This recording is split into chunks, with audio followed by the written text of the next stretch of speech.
Assalamualaikum warahmatullahi wabarakatuh. Perkenalkan, nama saya Rahmi Rahenti dari semester 7, kelas reguler atau pagi. Di sini saya bermaksud ingin mengevaluasi atau mengulas kembali pembahasan dari bab 1 sampai 7, yaitu mengenai sistem pengendalian manajemen. Kita langsung saja ke pembahasan yang pertama, yaitu mengenai bab 1, sifat sistem pengendalian manajemen.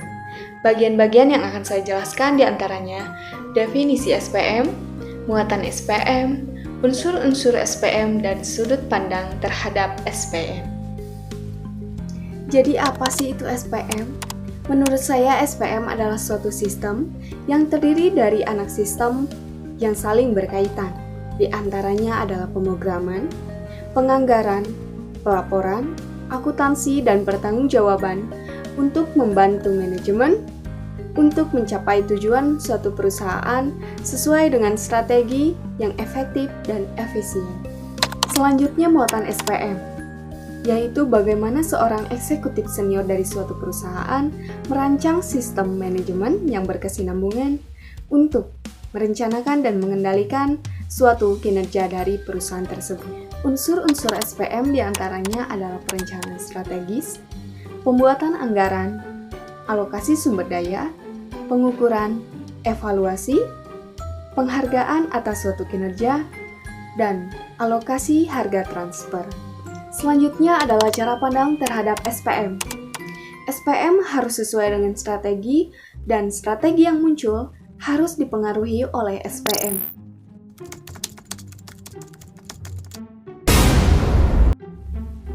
Kita lanjut ke pembahasan bab 2, yaitu mengenai memahami strategi. Menurut Hanif Ismail dan Darsono Prawironegoro, strategi itu merupakan peta jalan untuk mencapai suatu tujuan. Selanjutnya yaitu kita akan membahas tentang tujuan yang lazim dalam suatu perusahaan.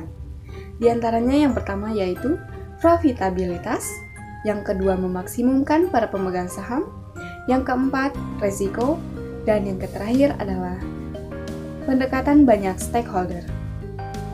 Selanjutnya kita memahami tingkatan strategi. Tingkatan pertama yaitu strategi untuk perusahaan secara keseluruhan. Pertanyaan kuncinya yaitu dalam bentuk apa perusahaan dijalankan dan misi apa yang harus dilakukan oleh suatu unit. Tingkatan kedua yaitu strategi untuk unit usaha dalam suatu perusahaan. Pertanyaan mendasar yang harus dipecahkan yaitu misi apa yang harus dilakukan dan bagaimana caranya suatu unit tersebut mencapai misi tersebut. Selanjutnya kita akan membahas tentang jenis usaha diversifikasi yang tidak saling berhubungan. Usaha ini biasanya bergerak dalam beberapa jenis usaha, di mana satu dengan yang lainnya tidak saling berhubungan. Misalnya, suatu perusahaan bergerak dalam bidang perbankan, ia juga bergerak dalam bidang manufaktur.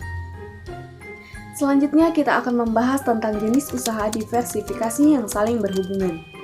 Usaha seperti ini biasanya terdiri dari beberapa jenis usaha, tetapi usaha mereka tersebut saling berhubungan satu dengan yang lainnya.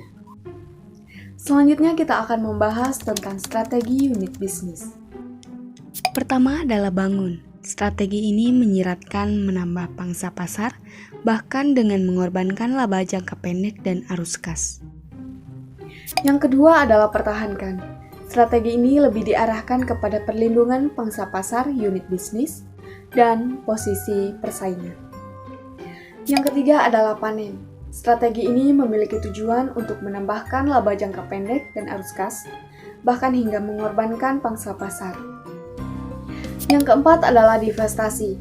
Strategi ini menunjukkan suatu keputusan untuk mundur dari suatu bisnis melalui proses likuidasi perlahan-lahan atau segera dijual.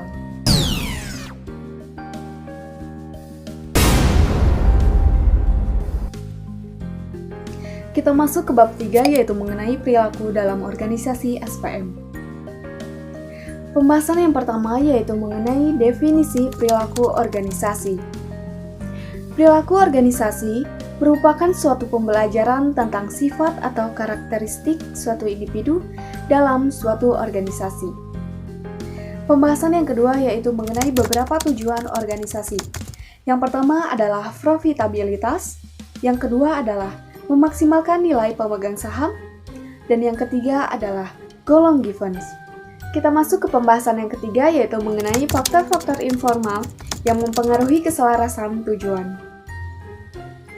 Penting diperhatikan oleh para perancang sistem pengendalian formal, aspek yang berkaitan dengan proses informal seperti etos kerja, gaya manajemen, dan budaya yang dilingkupi. Untuk menjalankan strategi yang efektif, mekanisme formal harus berjalan seiringan dengan mekanisme informasi. Kita langsung ke pembahasan yang keempat, yaitu mengenai sistem pengendalian formal. Aturan-aturan sebagai perangkat tulisan yang memuat semua jenis instruksi dan pengendalian, diantaranya adalah instruksi, pembagian kerja, prosedur standar operasi, manual, dan tuntutan etis. Kita masuk ke pembahasan yang terakhir, yaitu mengenai proses pengendalian formal. Suatu perencanaan strategis akan menjadi dasar tujuan untuk melaksanakan tujuan, dan strategi organisasi dikonversi menjadi anggaran tahunan yang fokus pada pendapatan dan belanja yang direncanakan untuk masing-masing pusat tanggung jawab.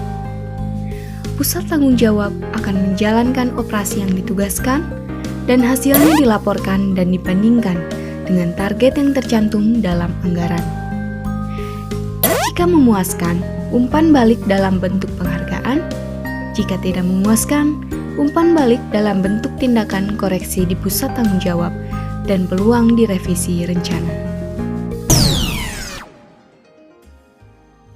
Kita masuk ke bab 4, yaitu mengenai pusat pertanggungjawaban, pusat pendapatan, dan beban.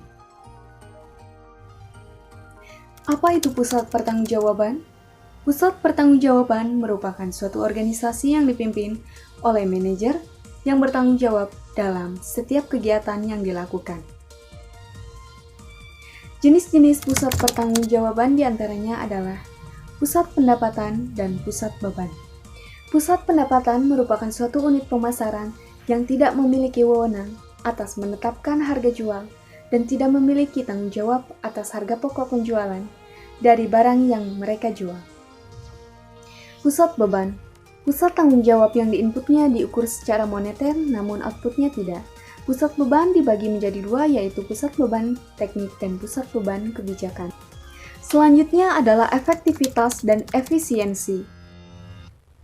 Efisiensi merupakan kinerja pusat tanggung jawab yang dinilai dari rasio output terhadap inputnya atau jumlah output per unitnya. Sedangkan efektivitas merupakan suatu kinerja pusat tanggung jawab yang dinilai dari hubungan antara output yang dihasilkan oleh pusat tanggung jawab dengan tujuannya. Selanjutnya adalah ciri-ciri pengendalian umum. Penyusunan anggaran teknik sering digunakan unit menyusun anggaran.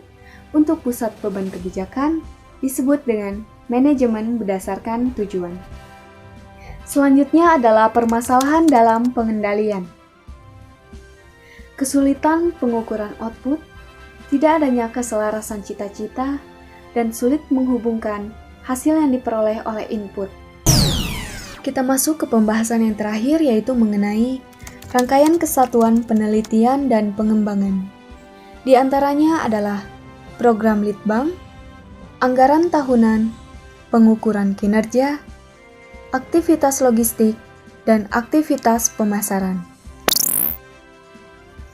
Kita masuk ke bab 5, yaitu mengenai pusat laba.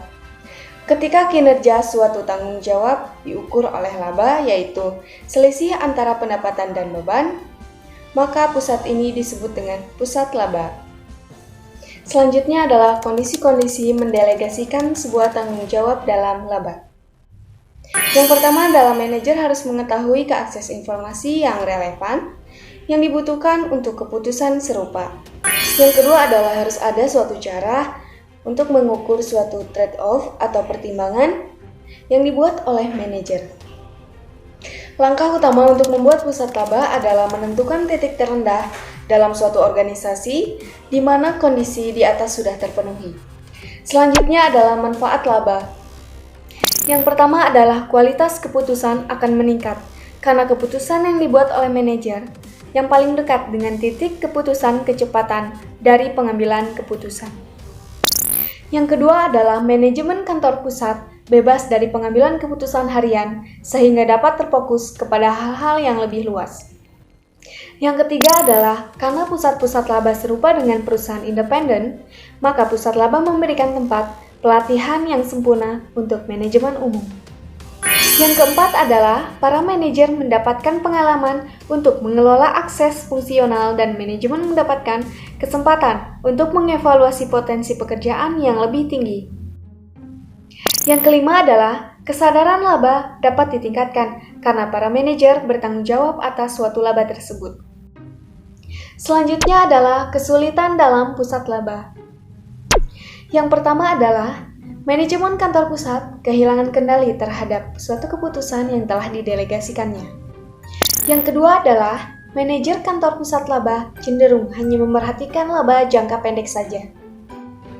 Yang ketiga adalah yang tadinya organisasi saling bekerja sama antara fungsi satu dengan yang lainnya menjadi saling bersaing. Yang keempat adalah terdapat peningkatan perbedaan pendapat pengambilan keputusan antar pusat tanggung jawab. Yang kelima adalah tidak ada yang menjamin bahwa divisualisasi pada masing-masing pusat laba menjamin pusat laba perusahaan menjadi lebih optimal.